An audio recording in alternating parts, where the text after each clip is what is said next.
Hello, this is Nurse Kathleen. Did you know that your blood type and the food that you eat are extremely important to your metabolism, your weight control, mental health, your medical risk and illnesses, and risk for disease, and also how you should exercise?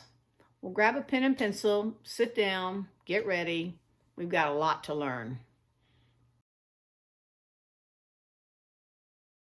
Stay until the end and I'll explain how you will have a chance to enter and win a free personalized wellness consultation with me, valued at $299.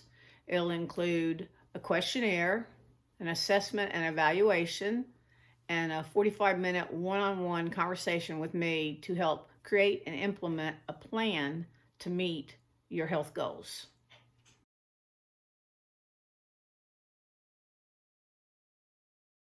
Evolution and the hunter.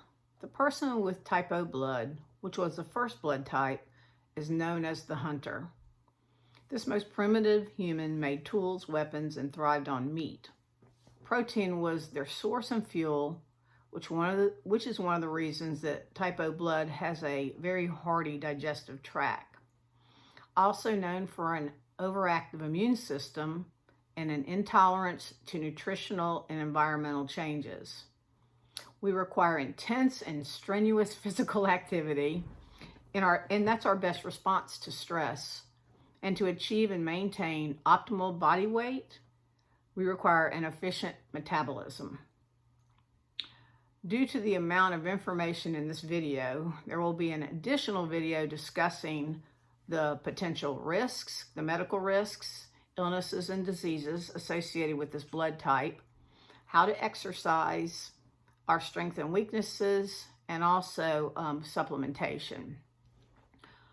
I'm going to go over some of the healthiest foods that type O blood needs in their diet and is the key to weight loss, which I'm sure a lot of people are looking at beginning of this year after the holidays. Anyway, in the different groups of food, I will give some examples of the highly beneficial, neutral, and avoid categories. The digestive or GI system and all type O's retain the memory of ancient times. Type O's thrive on a high protein, high fat diet and includes very few carbohydrates. And let me make it clear, these are very healthy fats. There's a misconception about fats, and there are healthy fats that we actually need. And this is their recommendation for healthy, high-calorie foods. But for who?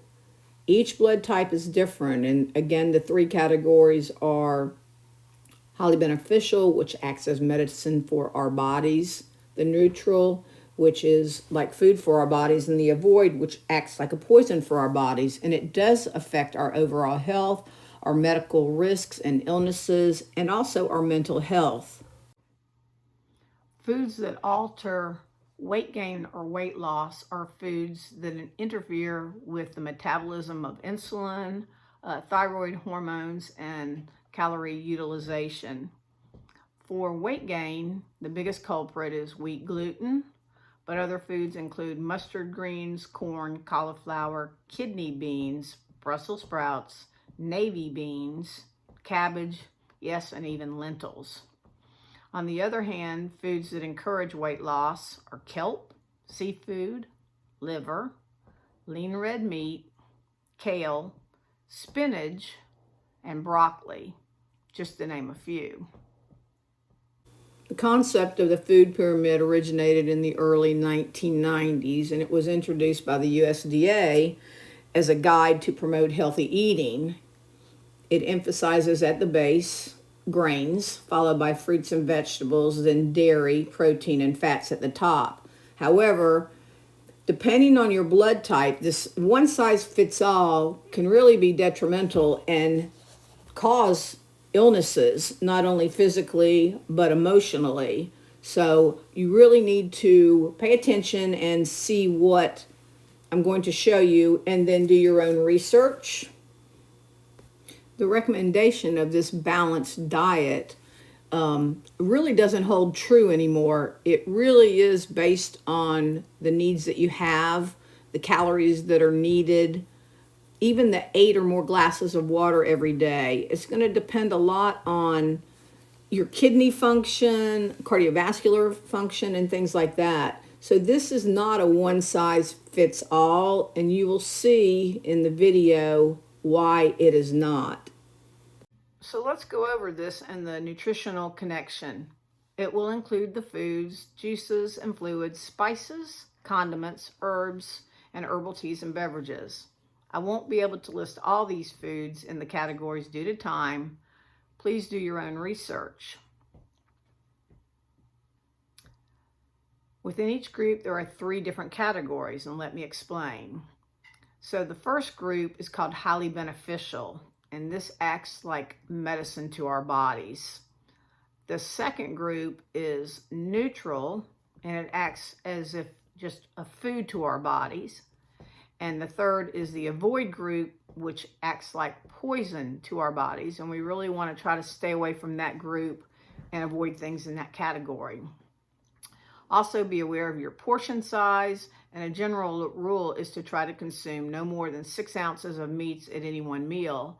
And a lot of people say take the size of your fist, and that's about the size of meat that you should be eating. One more thing to mention is to balance the meat proteins with the appropriate vegetables and fruits to avoid over acid production that can cause ulcers and irritation of the stomach lining. And this is very common in type O blood types, is that we have an overproduction of acid in our stomach. And here are their recommendations for food sources of high protein.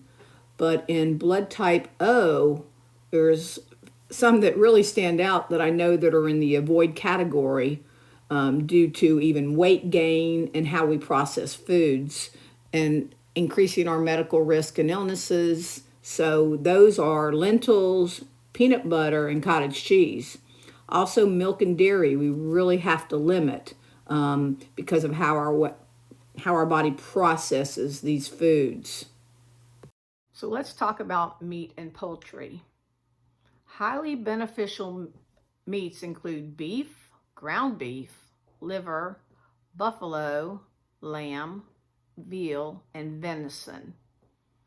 In the neutral meat category, it has nutrients that are necessary to balance out our diet, and these include chicken, Cornish hens, duck, rabbit, turkey, quail, and pheasant. And the meat that we should absolutely avoid are bacon, ham, pork, and goose. Seafood should be a major component due to its regulation of thyroid function, which can result in metabolic issues and weight gain, and really in all the blood types. The list for highly beneficial seafood is pretty extensive, so I'm just going to give you a few. Some are like cod, halibut, mackerel, red snapper, salmon, sardines, swordfish, and whitefish.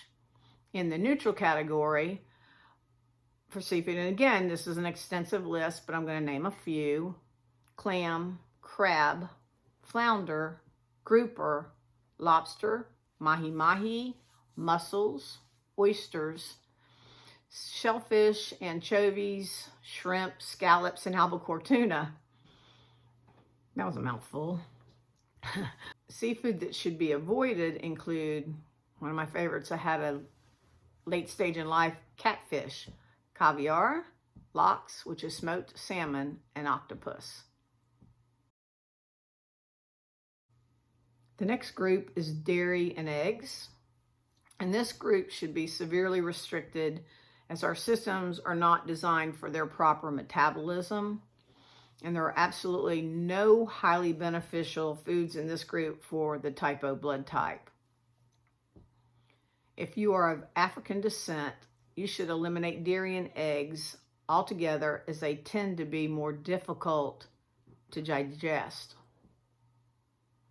Again, there is no highly beneficial category for type O blood.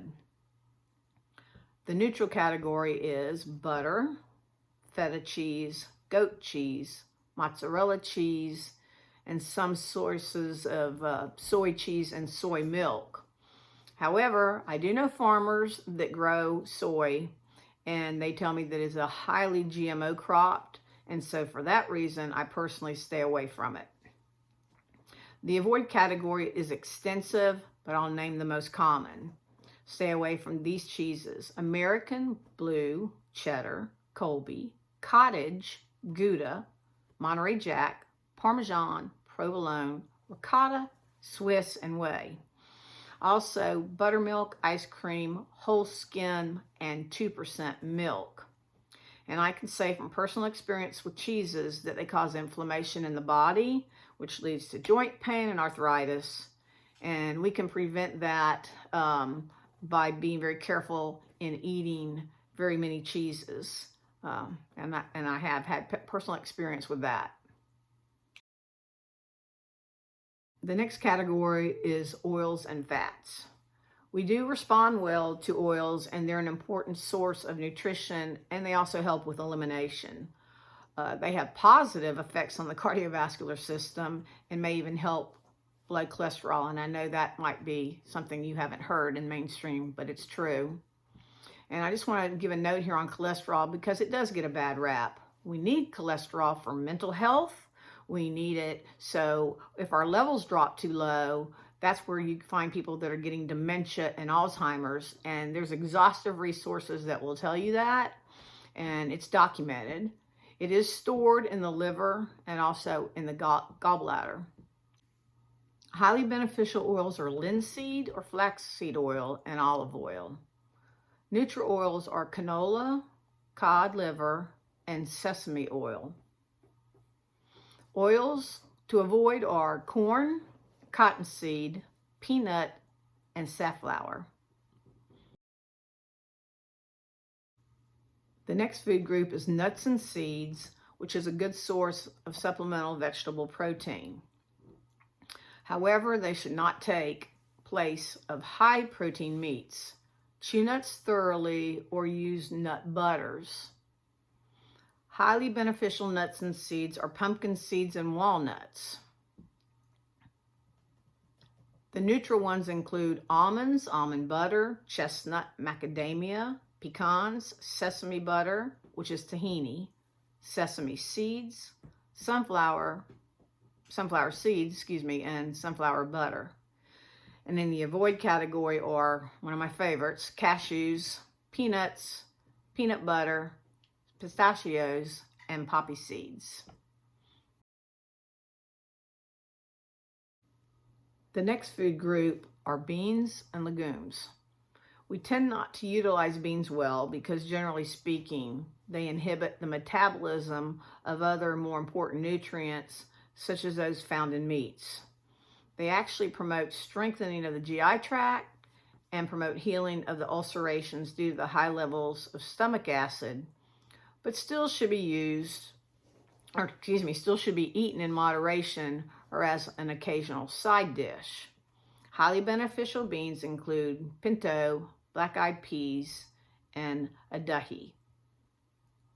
In the neutral category include string beans, black, cannellini, garbanzo, green, lima, northern, red, snap, and string peas.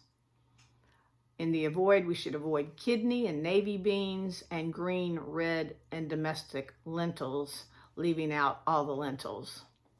The next group, and it's not really a group, this is about cereals. This blood type does not tolerate whole wheat products at all and should be eliminated completely. Contain lectins, and they react with our blood and GI tract and interfere with proper production of beneficial foods.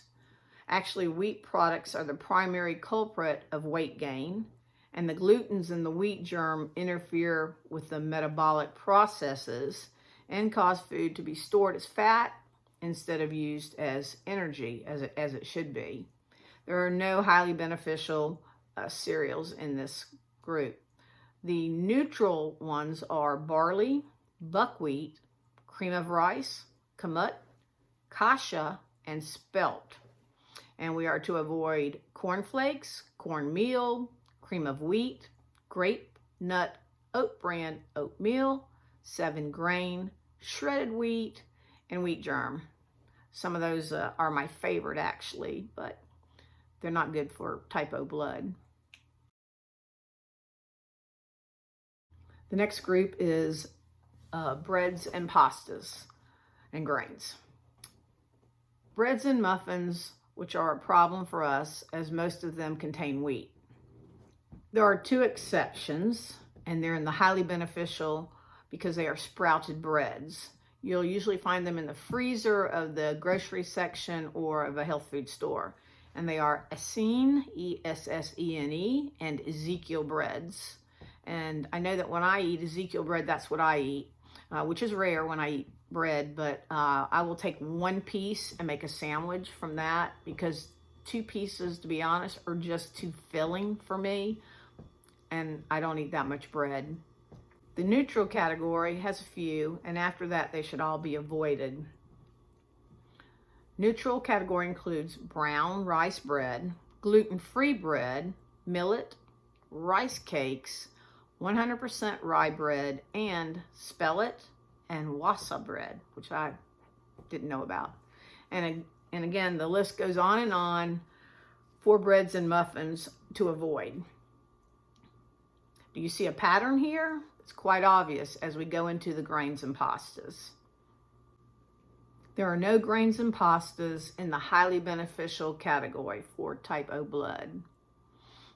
In the neutral category, they include artichoke pasta, basmati, brown and wild rice, barley, rice, rye, and spelt flour. The avoid category is extensive and includes bulgur, wheat, gluten, and oat flour, and spinach and semolina pastas. So we're getting down to basically the last 2 food groups, and the first one being vegetables. The general rule is that the vegetables be rich in vitamin K. A word of caution here for people that are on blood thinners because vitamin K helps clot the blood. So I'll say it now, and of course there'll be a disclaimer that I have to say, even though I am a healthcare professional and I'm a registered nurse of 27 years. But that is to check with your doctor before making any major changes. Some of these vegetables can cause allergies, arthritic conditions, and affect the production of insulin, which will lead to diabetes and obesity. So paying attention to which vegetables are good and which are not is crucial. All these categories have an extensive list, so I'll pick out the more common vegetables. The highly beneficial category includes Jerusalem and domestic artichokes, beet leaves, broccoli, collard greens, dandelion, kale, romaine lettuce, okra, red, yellow, and Spanish onions, red peppers, sweet potatoes, pumpkin, spinach, and turnips, which is good because I love turnips. The neutral category is never ending, so I'll focus more on the avoid category. Vegetables to avoid are avocado, which I love, cabbage, which I love, cauliflower, corn, eggplant, mushrooms, mustard greens, olives, red and white potatoes, and alfalfa, and Brussels sprouts. The last group is pertaining to fruit and juices. So obviously, if the fruit or vegetable was not good for you, then the fruit juice or vegetable juice would not be good for you as well. There is one fruit juice. It is very highly beneficial because of its high alkalinity, and that is black cherry juice. The other 2 include pineapple and prune juices. The highly beneficial category includes bananas, blueberry, cherries, dried and fresh figs, green and red plums, and prunes. Again, the neutral category is extensive, so I'll just cut to the avoid category just to save some time. And that includes coconuts, too bad, honeydew and cantaloupe melons, kiwi, oranges, plantains, rhubarb, strawberries, tangerines, and blackberries. So we finished with the major food groups, and next I'm just going to speak a little bit about the spices, condiments, herbal teas, and miscellaneous beverages. And honestly, that was a lot to swallow and digest.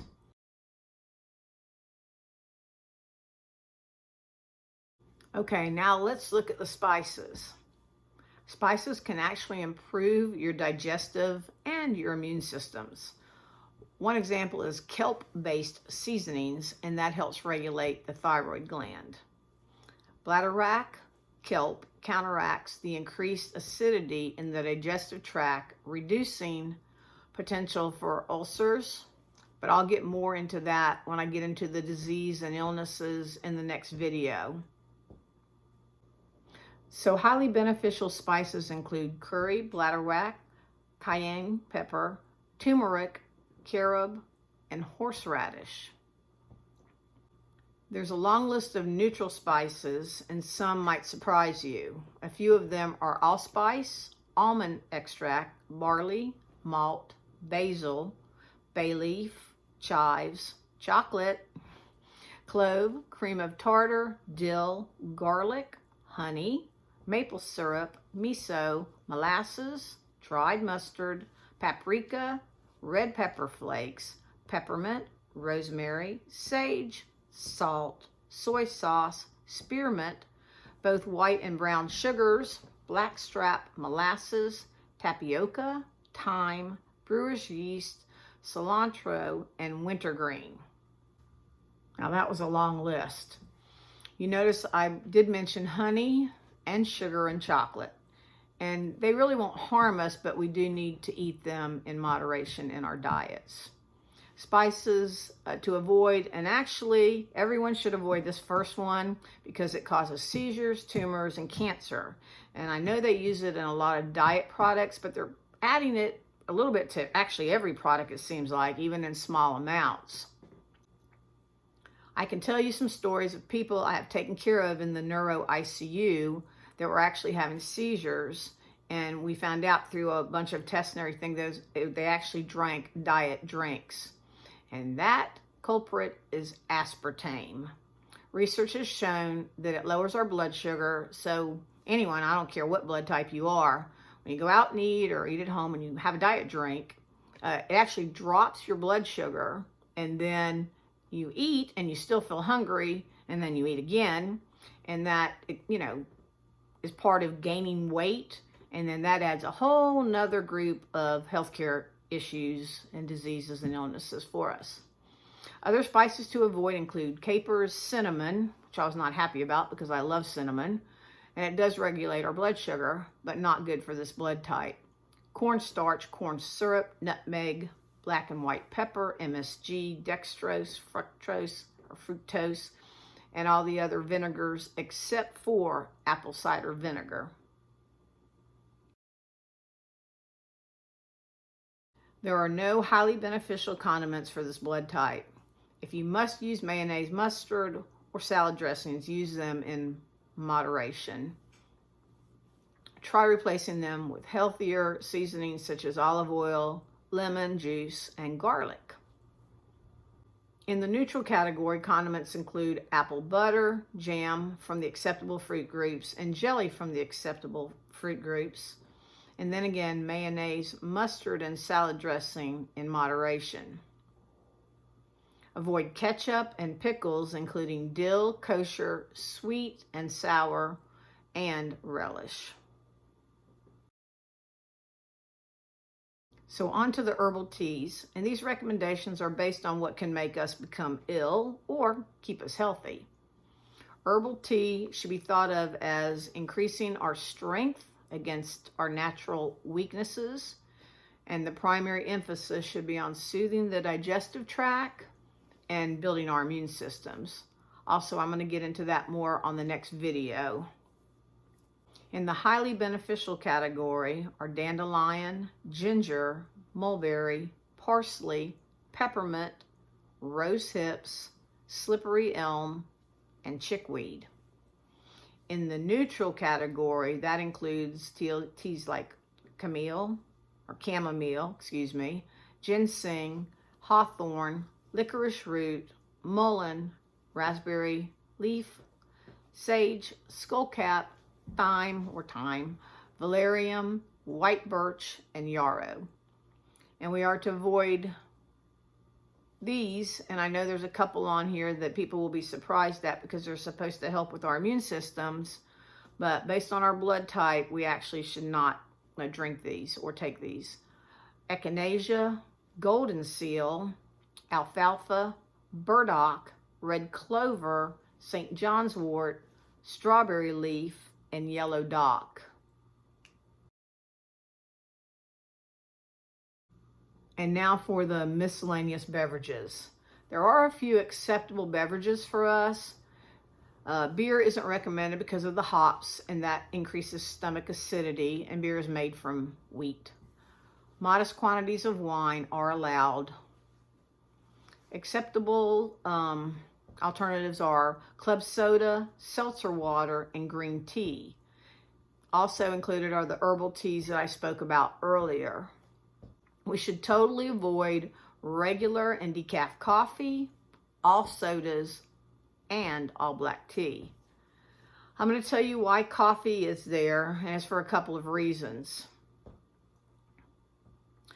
One is it increases production of stomach acid, and the other is it inhibits calcium absorption, which is a key in prevention of osteoporosis, especially for women. Not that men aren't included. Green tea is a good caffeinated alternative. I was going to speak about supplementation for this blood type as well, but it goes along with our medical risk, illnesses, and diseases, and our strengths and our weaknesses.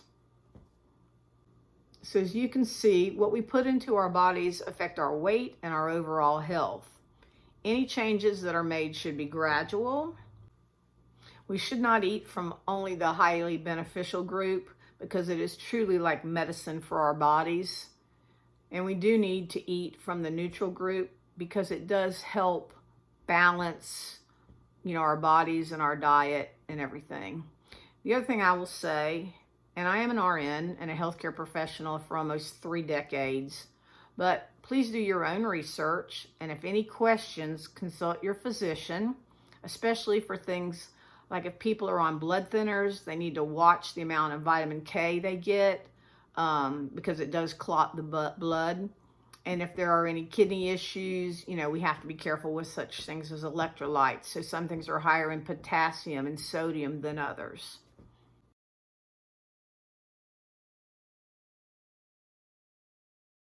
I would like to remind you, for each video in this series, you have a chance to win a free personalized wellness consultation valued at $299. This will include a questionnaire, assessment, and evaluation, and also a 45-minute one-on-one with me to create and implement a plan to meet your health goals. To enter to win, please text the word HUNTER, HUNTER, to 678-736-6466, and that's a text-only number. If you'd include your name, and it could be just your first name with an initial, in case there's people that have the same names, and also your email address so that I have 2 ways to contact you in case you are a winner. I will draw 1 winner from each of the 4 blood types. So you have each person has a chance to win. I do want to thank you for your time and for watching and supporting this channel. Please like and subscribe. And don't forget to hit that bell so you don't miss the next video for this blood type in regards to type O and supplementation, medical risk, illnesses, diseases, how to exercise, and also our strengths and weaknesses. Again, thank you for your time. Really appreciate it. God bless.